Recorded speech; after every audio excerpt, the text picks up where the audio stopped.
In the silvery hue of night, a gathering of characters. At first glance, they're curvy forms, standing on their own and dappled with rainbow colors.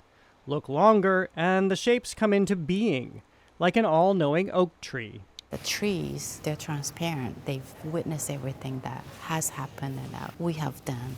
And I feel like this is the character who observe everything in our histories.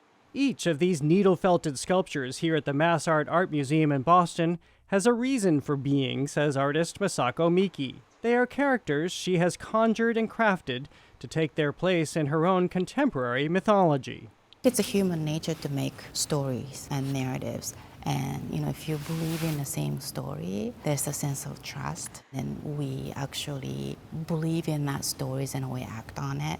In creating what she now calls Midnight March, Miki was prompted by a Japanese tale more than 1,000 years old. It tells the frightening story of the night parade of 100 demons, where paranormal beings called yokai, who range from the monstrous to the mischievous, rampage through the streets in the wee hours of the morning as villagers hide in their homes. They're very upset. They're being discarded by humans and they want to reclaim their existence. But as Miki returned to the tale in her adult life, she began to dissect the demonization of the yokai, thinking they were less perpetrator and more misunderstood, vilified because people couldn't look beyond the yokai's otherness.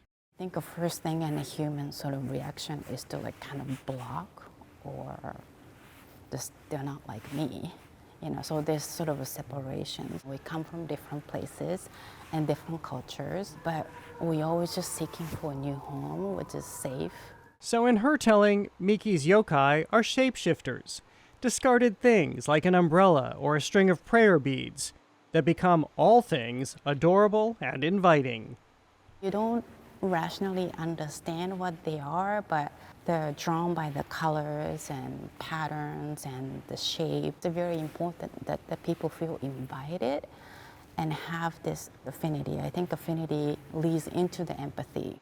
When I first saw these wonderful, colorful creatures, I thought, this is amazing. Everyone's going to love them, and they do. But then you start to dig in a little deeper. Lisa Tung is artistic director of the MassArt Art Museum and says beyond their huggable charm, Miki's characters represent an intersection many have navigated, especially immigrants. Masako is trying to figure out her background, her culture, how does that fit with this new culture that she's come to? And being a child of immigrants, my parents came here, I've been living here for the past 50 years, there's always that, what is the culture? Miki was raised in Japan and came to the United States as a young adult to study art. She cherishes her Japanese heritage, she says, but embraces, especially as a woman, the independence life in the U.S. has afforded her. I really felt like I had to choose. Do I have to become more like Americans or, but then I'm Japanese. So the dilemma. You're kind of shape-shifting yourself. Yeah. You don't have to choose. Right, exactly. And that was really the beginning of this character. That I became almost obsessed with these characters because here I am trying to figure out how I live my life. Giving the yokai life requires a rigorous, even painful process of needle felting, where she repeatedly stabs mounds of rubbing wool covering armature. I just have a love and hate relationship with that. It's so labor intensive because you can only felt so much because it hurts your shoulders and your arm. Also, I love that part of art making. You can't have a shortcut. The repetition of making is akin to prayer, Miki says, so that by the time each sculpture is finished, a transformation occurs beyond the act of creation. You just repeat the same thing for so long, and then you're so focused and intense in your head, and at the end it becomes its own thing. It has its own spirit.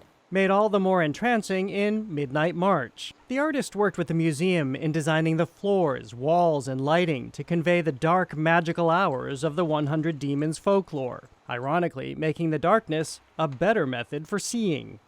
The shadow brings out the light more, right? The lights and darks are traditional, like ancient old like subject matter in art making. When you're focusing on something that you can't see, I feel like there's a lot that you can really see. Like these yokai finding their way to a new dawn.